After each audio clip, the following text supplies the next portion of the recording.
Well, maybe try stopping it and then starting it Oh, again. okay. Well, so at the top it says recording, so maybe we're good now. I think maybe just when you popped in, it started recording. So Oh. I think we're good. Hi, your Sorry for hair's. Oh, it it's okay. was yeah, I was fencing all day and then I had to drive my neighbor's daughter home. She was helping me. Oh yeah, you said that. Yeah. Yeah. I'm just gonna exit out of that. Um, so do we want to talk about TCKs first? What do you want to talk about? Sure, let's do that. Let's do that.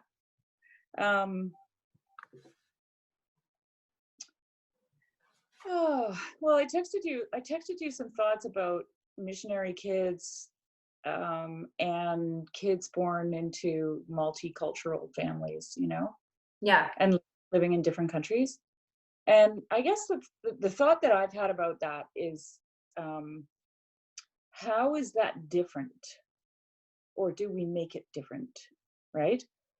Um, so, like when I compare notes between people that I know that have been in missions and have children and have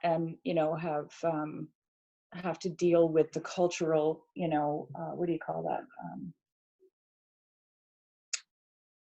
Would you call that an incongruency, like something that's different Yeah, for dissonance, them? incongruence. Yeah. And then I think about my kids, for example. We never approached it with, from the angle that what we were doing could be harmful to them, because we were a family and this is what we were, Right. right? And I mean, every family is different. Every family has different traditions, and every family does their own thing within a cultural context. And so, like when we lived in Switzerland, we spoke English at home. The kids spoke Swiss German at school. We celebrated Swiss holidays, but we also had family holidays that were Canadian, like Christmas morning, for example. They don't have Christmas morning in Switzerland, they just have Christmas Eve. That's when they celebrate Christmas. But we would do Christmas morning as a family. And but I never thought that I might be harming my kids by doing those things. I always considered that they were lucky because they got to have both. And so did they. Like they thought, they used to tell their friends, we have two Christmases, Yeah. because they would go to their grandparents for Christmas Eve, and then at home we had Christmas morning, and they got presents both times, and it was just as exciting. Mm-hmm. And they were two very different experiences, right? The thing was approached completely differently from both Right. sides. And so and then they had the language thing, right? So at home it was, they'd want to speak to me in Swiss German because that was their everyday language, and I'd say no. To say that in English. And then when we moved to Canada, it was the other way around, where we spoke Swiss German at home and they spoke English outside of the home. And that was actually a bit harder because the word mother tongue is mother tongue for a reason. Yeah. And so I would often just fall into English with them, and I was being corrected, right? Yeah. As well. So so I guess what I'm wondering, what I want, like, get your perspective on it is, do we make too much out of it, like from the missionary side? Are we creating a problem with missionary kids by worrying about it too much? It's so I mean, I think you do. It's an interesting point. I only know my context, and I think it's super context based. And my organization only goes to places almost like exclusively difficult places. Hmm. So there's not as much, like the culture that I live in West Africa, we aren't picking up cool cultural tidbits from it to teach our Mm, kids. yeah. Um, so, and there's the isolation. I think it's very, very contextual. It's very, very context based. I think a lot of what you're saying is very valid for people going to Western places, for sure, and developed places. I do think there's some extra factors that come along when you're going from America to a country of another religion with no, isolation factors in, depending on. Yeah.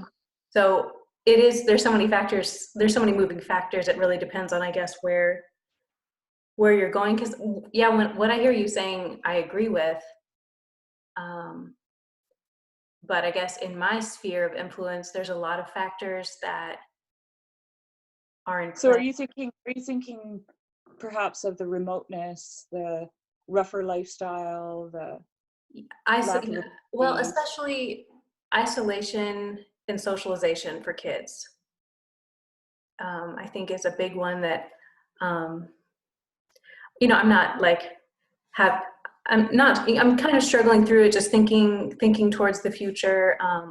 A lot of missionaries in the country that I live end up sending their kids to the country over where there's a missionary kids school, Hmm.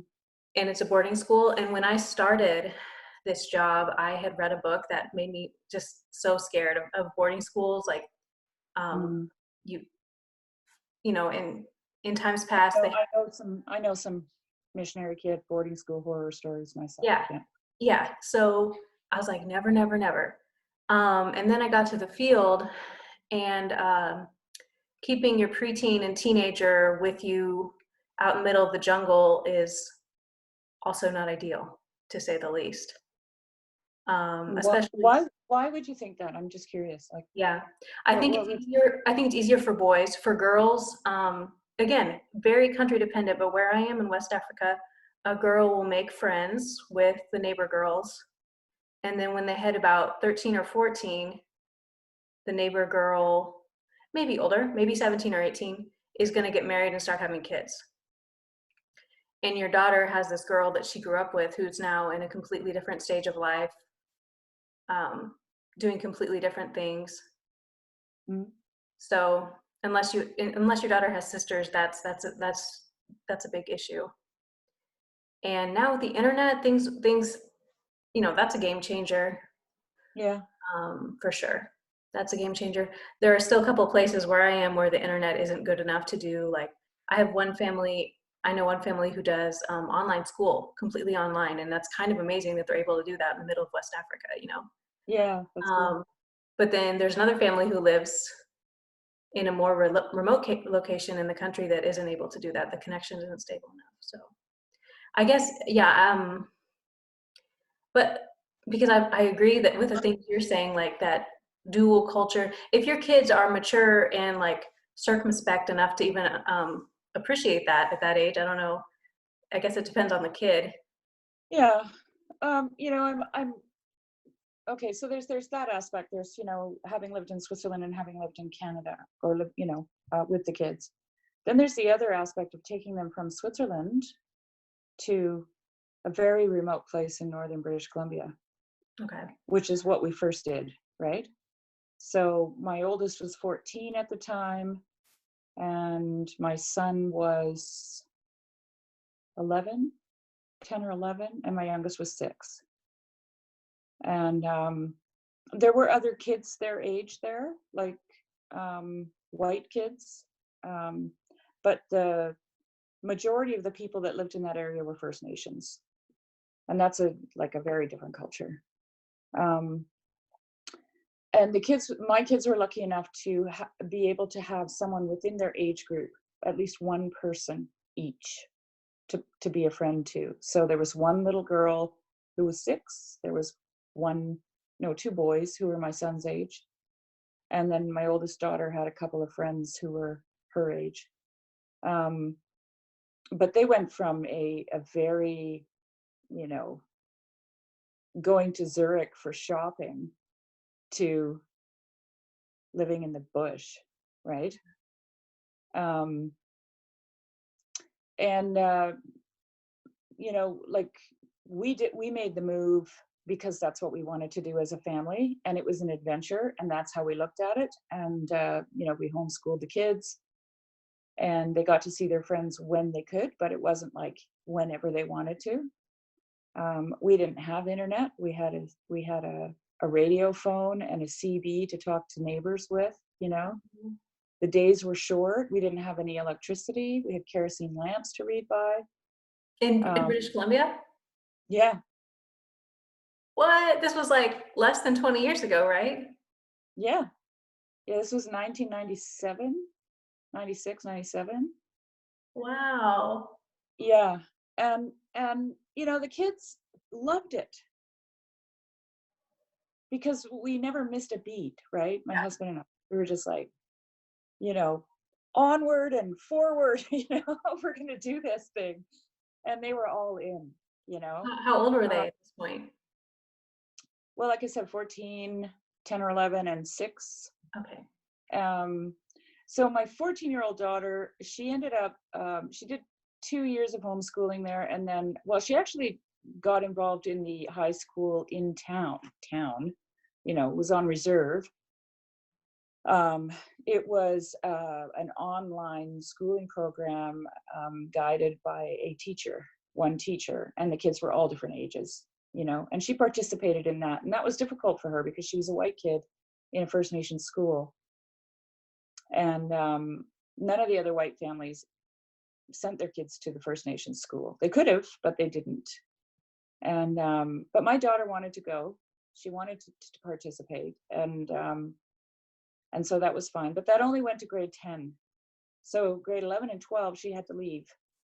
So there was the quasi boarding school. But she went to her grandparents in Victoria, which was 3 days driving away Oh, wow. within the same province. Wow. So I never, when she joined the choir and did the Christmas concert, I wasn't there. I could, there was no internet. I missed her birthday. I made it for her grad, you know. Yeah.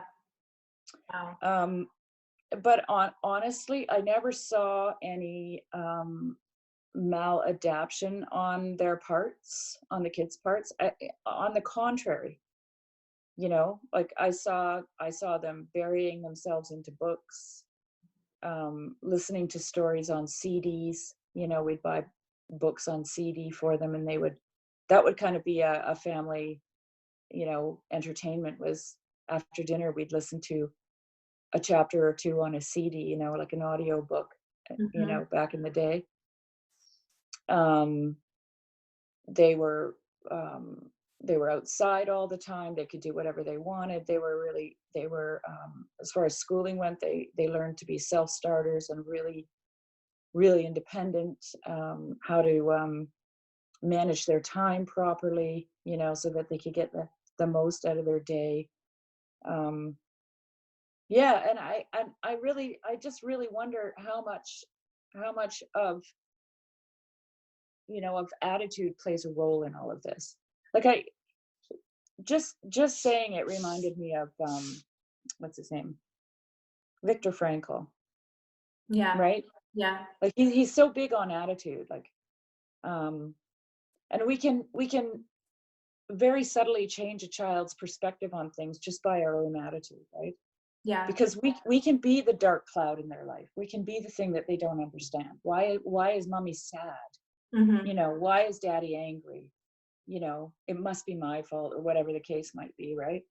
um and so if the parents are holding a lot of tension about what they're doing to their children, I'm just wondering what comes first, the chicken or the egg, you That's know? a good question. I hadn't really thought about that because we do get so much training, and we do talk so much about like our children in our organization, which I think is Yeah, great. It's like a kind of like a family, what are they? It's like family centered or family friendly. I don't know. They're very aware of like the children of missionaries' needs. right. Um, but that's a really valid question. I think another like a wrench thrown in the machine is just something I've thought about as far as, again, living in a third world country, seeing these kids that grew up in around, not themselves being in abject poverty, but around abject poverty, Mhm. and then going back to the States, um, and seeing those kids become kind of like cynical or jaded or hardened toward kids their own age in America. Mm. And I don't even blame them because I'm the same way and I'm an adult. Yeah, yeah, but um, that could be a broad that could be seen as a broadening of your horizon, right? That okay, well, you know that there are people that are in, you know, worse situations than, than many people in your home country, my daughter and I actually talked about that once when she was about 13 or 14. She wanted to be a missionary, and I said, "Well, what do you want to do there?" "Well, I want to tell them about Jesus." And I said, "Yeah, but do you think that's what they need? Or is there something else that they would need? Like what why don't you why don't you go to nursing school, become a nurse, and then go work in a clinic and then tell them about Jesus? Or why don't you get a degree in agriculture and teach them how to work the land and then tell them about Jesus?" mhm. Kind of thing. Um, yeah, and also my son-in-law, his parents worked for Wycliffe Bible translators. They were missionaries there, and he was born in Sudan and lived there till I think he was 7 when they moved home. Wow. Um, and he has an affinity to Africa, like a real affinity to it, right? Like he went, I think, as a young adult, went back and spent time in Kenya because they lived in Kenya as well, Sudan and Kenya, and he had friends there, and um, he did have his struggles, but I mean, I don't want to sound too judgmental, but I really feel like a lot of the struggles that he had could have been avoided by not talking about them. It's kind of it's kind Hmm, of like racism, that's fascinating. It's like, well, who was it? Morgan Freeman. There's a famous little clip on the internet where some guy says to him, "What do you think about all this racism?" And he said, "Well, I think we should stop talking about it." That is exactly what my friend Joe said. He's from a mixed. His parents are it's a mixed family, and we were talking about that. He came and visited me in West Africa, and he said the exact same thing. I said, because he has this interesting perspective, and I said, well, what do you think? And he said the exact same thing. He said we should stop talking about it. Yeah, I was like, oh, all right. I mean, yeah, yeah, yeah. It's the attitude again, right? It yeah, it's what kind of energy, to sound, not to sound too right. esoteric. What are you putting out there? You Mm-hmm. know. Mm-hmm. Um, yeah, and the boarding school thing, I know of some adults my age who were missionary kids who suffered greatly because of boarding school, Mm-hmm. because they felt abandoned by their parents, because they were bullied and no one was there to comfort them, you know. Um, so I have my opinions about. I mean, I don't like the school system anyways. I homeschooled, and Right. as long as I could, I mean, I did give my kids the choice to go to high school, and they chose to do that. But not that I was trying to protect them from bullying. That don't get me wrong. They got plenty bullied around here. But I just don't like the way the system operates. I just don't think it makes for responsible adults. Yeah. I've seen kind of the gamut of homeschool, boarding school, French school, combination of, just from what I've seen, it seems pretty like child dependent. I had Mm, one mom, she did different things with different kids because she had to find what worked for them. So yeah, yeah. But I like that point that you're right. Like the parents kind of set the tone for the house. yeah. So if, Yeah. Yeah. And if you're worrying about, you know, if you're feeling guilty about what you might possibly be doing to your child because you want to do this thing, right? Um, I mean, my husband and I wanted to go live in the woods and homestead. We didn't worry about what we were doing to our children. They were part of the package. We Mhm. were all doing it, right? We didn't think in those terms at all. And I think, I mean, I don't know because I don't know the only people that I know, with missionary, it's just a handful of people, but all of them felt guilty for what they were doing to their kids. And I often wondered if that's a part of the problem. That would be really nice if that's the simple solution, Sherry. Like, well, and honestly, I mean, I have heard what you said. I remember the president of our organization's wife said something similar. I just, she said, if you believe that God called you to the mission field and you believe that God called you to have these kids, then God, in fact, called your kids for the time being. Um, yeah, I think, I think a lot of missionaries that I know anyway, they just struggle with, okay, my kid is having a really hard time right now. Does that mean I need to go home? Or does that mean, what does that Yeah, mean? yeah, and as a parent, well, firstly, I think that that is your primary responsibility, honestly, Hmm. um, because God, children are a blessing from the Lord, right? Directly to you.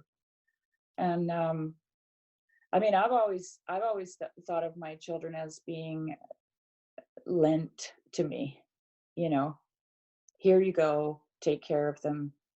You know, and equip them for the world, right? To Right. to navigate.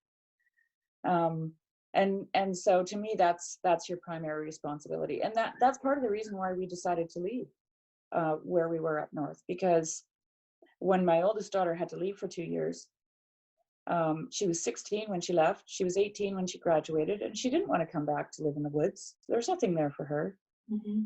And I felt like that was just too early to say goodbye to my children one at a time, right? Hmm.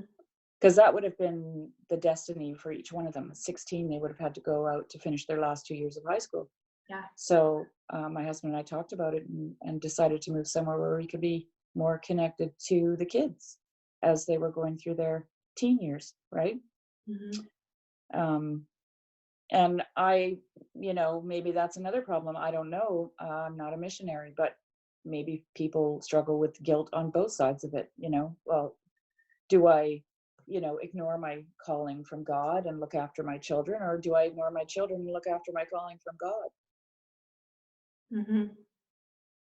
Yeah. The ones, I think in general, these are broad strokes I'm painting in, but in general, the missions world has become much more like flexible and adaptable to the needs of children in the past Yeah, 30 years, which I think is really good. yeah, that Because is you good. do, there are horror stories. There was, mission-wide regulations, not in my mission, but in older missions in the olden days, that your kid went to boarding school when they turned 5, and that's just what you Mm, did, and that's how it went. uh, And that is not, I don't think, I think everyone agrees that should not have happened. No. no, no, that just reminds me of residential school for First Nations here in Canada. Taking them away from their families and sticking them in school for what? You know, so they can learn. Anyway, Yeah. Yeah, a lot has changed. A lot has that's changed. good. So, Yeah, well, yeah. that actually makes me feel better about that, Sherry. Really? Yeah.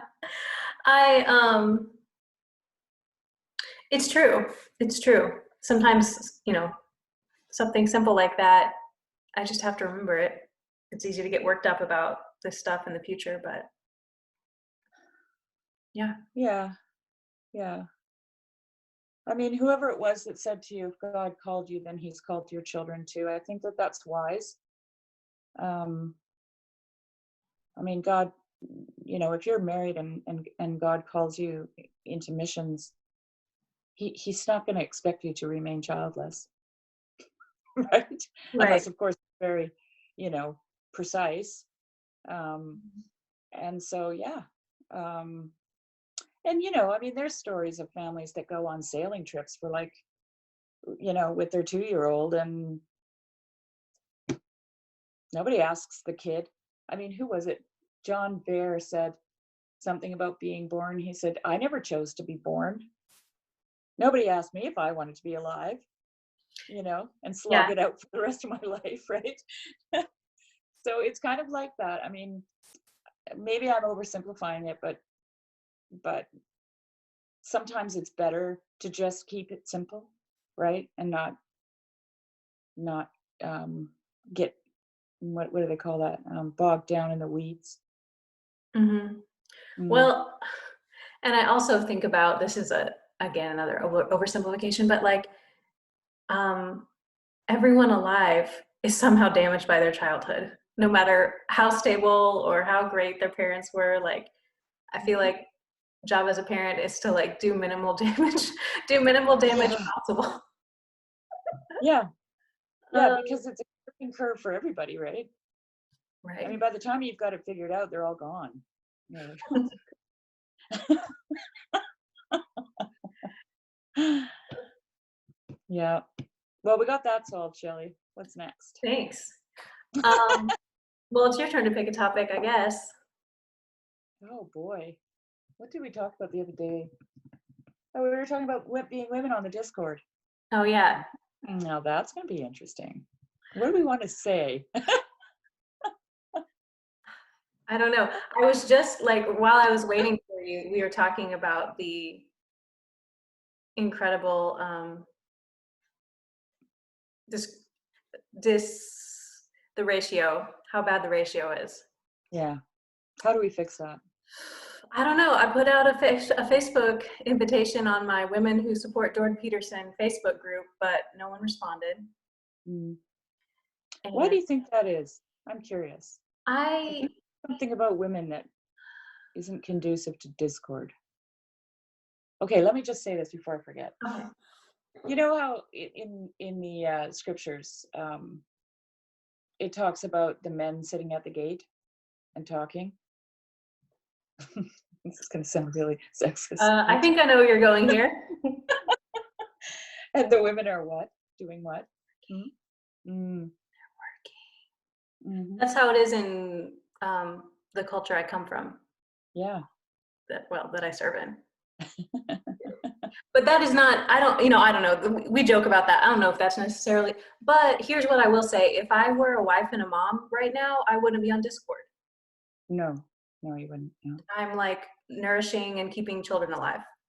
I'm Hmm. not interested in this article and what everybody's opinion is on it and Yeah. church father. Like I'm doing my job. Yeah. So I do think that's part of it.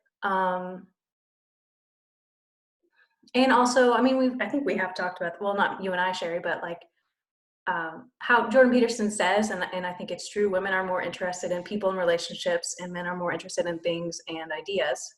Hmm. And Discord is primarily a place where you discuss Talk about ideas. ideas. Yeah. Yeah. Although I don't know where I fall in that category, because I've always been interested in ideas. I love it. Like, Mm-hmm. I certainly would have, probably not had any time for it, like you said, if when my kids were little and I was busy with that. But I don't have children, right? So, I mean, I do, but they're gone. Mm-hmm. So I don't have that aspect keeping me busy anymore. And I get to do what I've always loved, and that's talk about ideas, because I love it. And I honestly I don't know very many women who like talking about that stuff. I mean, you do too. And the frustrating thing is, I actually do know a lot of women because the missionary world is like freaking full of awesome, amazing single women. Okay. Well, there you go. Um, but the ones I've tried to tell about, Paul Vanderklay and Jordan Peterson, haven't really gotten any bites. Haven't really, oh, wow, that video is 2 hours long. That's what I've got. Um, so I don't know. I talk about it a lot. Like I usually talk Mhm. about the things I'm passionate about, and like, oh, you know, I went on that Ireland trip in November, and they were like, "Shelly, get off Discord. We're in Ireland." And I was like, "I Yeah. know. It's just." Um, so I don't know, because I actually do know a lot of really cool single women who would probably be into like theological discussions. Um, I don't know. And sometimes I do like question the wisdom of being on there as a single woman. Not wisdom, not like, Just having a conversation with Shelley. Okay, I cut up a couple of fish there. Oh, great. I mean, Awesome. they're not great, but Okay. I've done it forever. So, Okay, thank but I you. didn't want to feed it because the dogs are not eating it. Yeah. So, and I didn't want to go all through that trouble and then feed the stuff to the dogs. Okay. Anyway, I'll cook them for supper. you can see what there is, Okay. what you can do with it. Thanks, hon. Yeah. Caught some fish. oh, nice. Sorry for the interruption. That's okay. So, yeah, I don't know. I don't know. Yeah.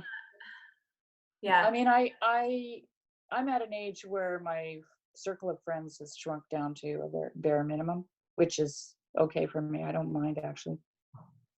And nobody that I know would be interested in the Discord. I don't even think they know me in that respect because they're just, yeah. So I don't run in those circles at all. And I mean, when I had my first conversation with Paul Vanderklay, I felt like I was drinking from a well in a desert. You know, I was just like, oh my God, this is so fantastic. Mhm. I Yeah. can talk about all this stuff that I have always been thinking about, you know. I think the person that I share stuff with the most is my youngest daughter. Her and I track in that regard. But otherwise, just, you know. I mean, yeah, I can't, because the thing about, I think I've noticed about myself is that I'm less patient with um, like surface level discussions when I Mm, come back to America. And so it is hard. Like I need to re-engage in my community that I left here yeah. and like replug and find those. But it takes like deliberate effort to stay in those conversations, especially right now. Like it's like the same 5 questions, you know, how was Africa, da da Mhm. da da da. And it's just like, but I mean, Paul Vanderklay talks about this. When you're in community, you make sacrifices, and I know that they love me, and I know that I love them, and I have to like kind of push through. And I'm not Go down and make that pitch a little bit deeper now. Okay. Okay. Sorry. I'm not always going to have the as interesting or maybe as high level conversations as I have on the Discord in real life. And Yeah. I'm trying to like strike that balance, you know? Yeah. But as Do you, far as go yeah, ahead. as far as how to get other women on Discord, I don't know. We But I have to get Paul have it. Vanderklay to do it. He's got to shout. He's got to come on. He's got to go. Come on, ladies. Come on. You know, he's got Yeah, to do the pastor thing. All right, ladies. Let you know. yeah. Well, because literally in Discord, while I was waiting for you, they were talking about this like um surplus of single women in like evangelicalism, whereas there's like um a lack in like Eastern Orthodox or whatever, like in America. Oh, oh yeah. Okay. And I don't know. Yeah, it's a conundrum. Mm-hmm. Yeah. I don't have any of those conundrums anymore, but I mean, as far as lacks and surpluses go. Yeah, Just, but but it would be nice to engage or have more women. Not that I don't enjoy the engagement that I have on the Discord. I love it. It's fine. Um, it would just be nice to not feel like the only feminine voice there, you know, or the only two or the only three, or yeah. So don't leave me. Well, yeah. Every time you're like, I don't know if I should do this anymore, I'm like, oh my God, no. I just don't know, like, is in terms of sustainability, either a lot of women have to join, or I don't know if it, I mean, I'm good as long as you're good, but I'm just not sure about sustainability with like the numbers the way they are. Yeah. And Yeah. and like maybe it's okay if it's an all-man server. Like I'm not against that. Like It's not okay. not okay? No. Mm-mm. No, they're always whining about the divine feminine. So, Oh yeah. right? I mean, yeah. Yeah. Yeah. Well, that's not a problem we're going to solve. That's for sure. But we're throwing it out there anyways, Paul. See if we can make changes.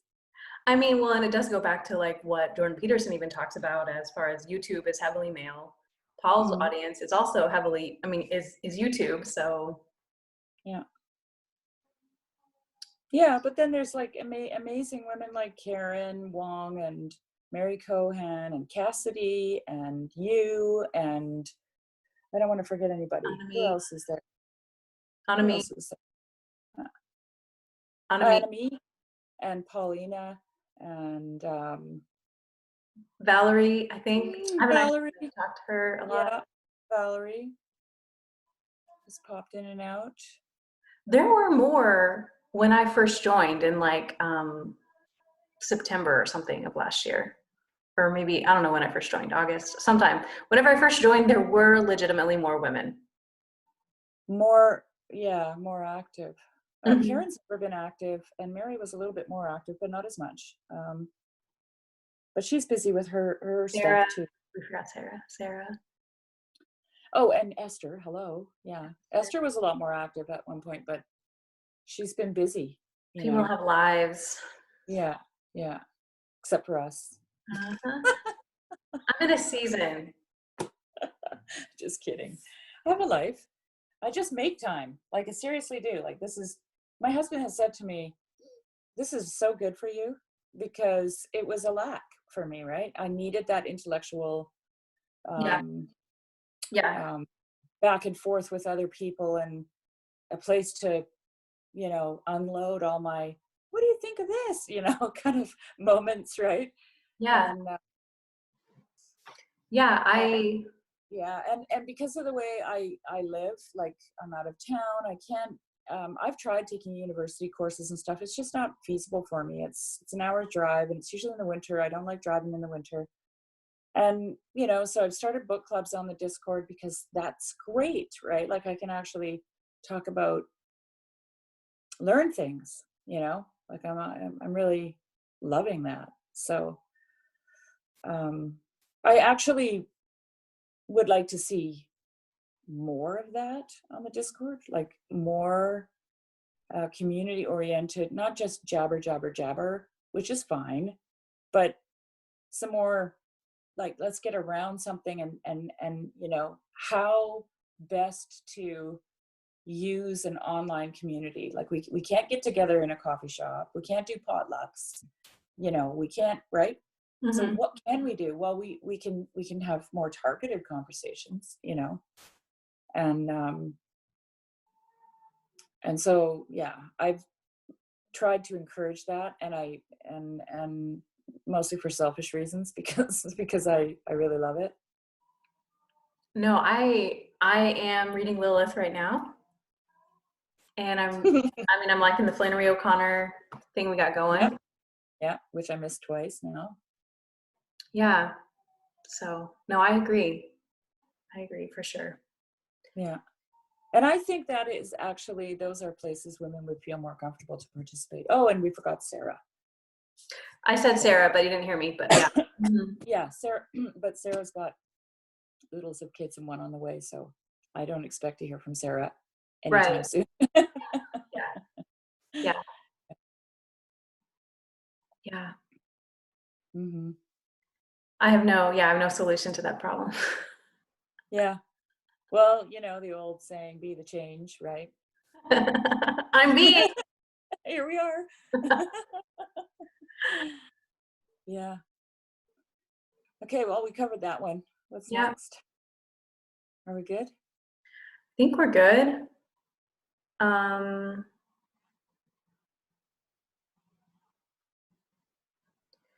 I think we're, How are you doing? Being home, and you um, don't have to get too personal, but yeah, I think I'm doing okay. You know, I told you I had my kind of like debriefing session via yeah, Zoom Monday, and she thought I was doing okay too, so that's good. yeah. Um, Are you starting to miss home, Africa? Do you not yet, feel okay? not yet. Um, I left on a bit of a sour note. Mm, There was some violence that happened in a town about 2 hours from me, and I knew it had happened, but I didn't realize how serious it was. And then I kind of found out more details when I first got back to the States. mm, And I've just kind of been processing that, and um, just like the stage of life I'm in, and mm. Yeah, that's fair.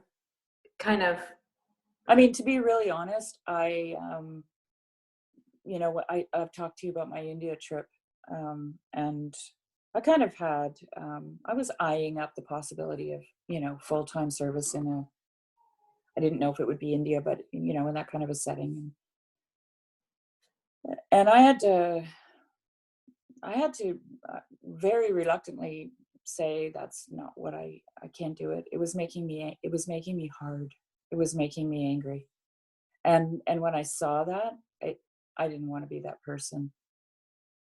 I got tired of the beggars. I got tired of men beating their women. I got tired of um, the poverty and the filth, and I just didn't know. I guess maybe it has to do with my personality. I feel like I have to fix everything.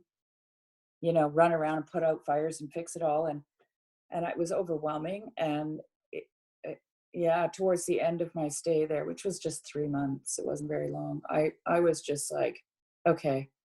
I actually talked to a woman. She was an Anglican nun, and she had been there for 40 years. And she said, "It's okay, Sherry. It's okay. It's mm-hmm, fine. Fine." Because I felt really bad about feeling the way I felt. But I right. said to her, "I'm not learning to love these people. I'm learning to hate them. Like, seriously, this is not good."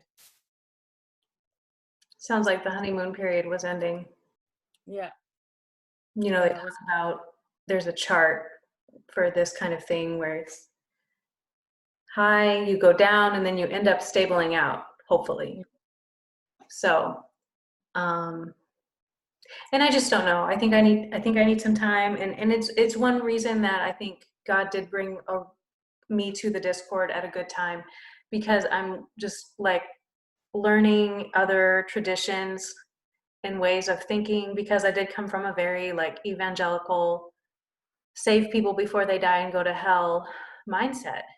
And Hmm. actually still, I mean, to use all the terms that we use, that's still my elephant. But the things that I need to pick up and learn are about rest and grace. Um, Yeah. if I do, if and when I do go back, those are really good tools to have in my toolbox. Those are really good pieces to integrate into my faith. Yeah. So, Yeah. That's great, right? I think that's awesome, Shelley. Yeah. And I mean, I can relate. I'm not in the, on a mission field, but I've learned through the community that has gathered around Paul Vanderklay. I've learned so many things that I probably would have never come into contact with, you know? and they've only enriched my life, my spiritual life, right? And my relationship to God and my personal life, you know? So I'm really thankful for the Discord, actually, really thankful for it. And I'm trying not to get caught up in, like, one of the things I notice is that because I'm older than most everybody on the Discord, right? And many of them have grown up with the internet, and so they have this healthy respect for it because they've seen things that I haven't seen, right? That I'm not aware of. So I'm just kind of like skipping around in the garden, in the walled garden, going, "This is fantastic," you know, like I'm just pretty naive, actually. Again, it has to go. It kind of goes back to that whole attitude thing, right? Where how much are you not participating in because you're afraid of something that might happen? Where if you don't know about that thing, then you're just fully engaged, right? That's kind of me. And so I get to plead a little bit of naivety in that regard, you know, and just take it for what it is and be grateful for it. Yeah. Yeah. I think I'm a little in that boat. Well, not just in that I am not in like other internet communities Yeah. either. Like, I don't know. I have to look up, well, it's better now. The first like few months I was on Discord, I was like looking up all these like I know, acronyms me and too. stuff. I'm like, what are you saying right now? But it's fine. You learn them. I just Google it and move on. Yeah. And then, you know, so there's some things that I've had to learn that were not pleasant to learn, like, you know, some of the internet culture that's not very nice. And I'm like, Well, mostly like oh, male stuff, right? Because mostly internet culture is male culture. So I'd imagine what yeah. we're talking about is some like dumb guy Mhm. Yeah. thing. Yeah. And I'm like, you know, I ask a question and there's a kind of snicker, and then somebody steps forward and says, "Well, Sherry, it's, you know," somehow I got the moniker of the Discord mom, which really bums me out because I don't want to be a mom on the Discord, but at the same time, it affords me a little bit of um, how do I say it? A place, you know, and people are willing to help me understand things differently. So, but I don't really want to know about all the dark stuff. I'm like, no, just leave me alone. I'm good. Same, Just let me be in my own little world. same. Now, if I don't understand something, I don't ask. I either just leave it or I go Google it. I don't ask. Yeah. I My like son that. asked me one time, he said, "Mom, have you ever heard of MK Ultra?" I said, "Yes, I've heard of it. I don't want to know anything about it. The world is so dark. I don't want to know how it works and what they're doing to people. I'm good. You Mhm. know, I don't need the details. I'm fine with it. I'm aware of, you know, how horrible people can be to one another. So that's fine. Yeah. Well, I'm glad you're on the Discord, Shelley. I am too. I'm I'm glad really you're the glad kind you of are. person. I don't know if I Yeah. still would be if you weren't sharing. Yeah. Well, I'm not going anywhere. I'm going to stick Okay. around. I'm going to, you know, probably graduate to Discord grandmother at some point. I think it was Mike. Mike was talking about, because he works in an extended care home. Mike Size from Ontario. He works in an old folks home, and he said there was this one lady who was quite elderly and but very youthful, and he asked her, I think he asked her how she managed to do that. She said, well, she just kept making friends with young people, and they kept her young, you Young at know. heart. Yeah. And I've always been young at heart, and I've always felt an affinity to young people because I'm still in my exploratory mode. Like I hope I never arrive, you know, in that regard. Excuse me. So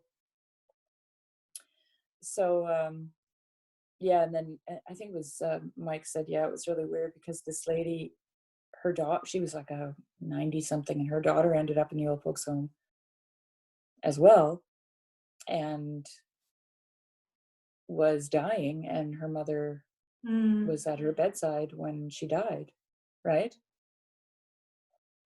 I said to Mike, well, that's why I made friends with you, Mike, so that I can sit at your bedside while you die and stay young. No, but it's true. I've always tried to stay, what do you call that, current? You know, I love music. I don't want to be stuck in the Yeah, 60s or you know 70s. more popular music than I do. Yeah.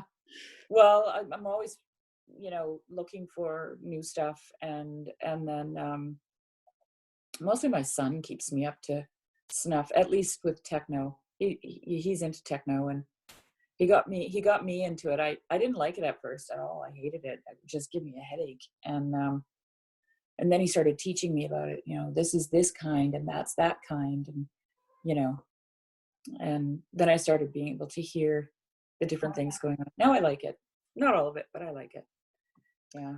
But yeah, so I love interacting with fresh new ideas and faces and people. Yeah. Well, we love the Discord. I guess we can end on that. Yeah, we do love the Discord. And we want more women to join it. Yes, Paul. He has to figure that out. All right. Well, thank you, Sherry. Yeah, thank you too, Shelley. And there was something else that I thought we could talk about, but I'll text it to you when I think of it. Okay. Sounds good. Yeah. Have a good night. All right. You too. Bye. Bye.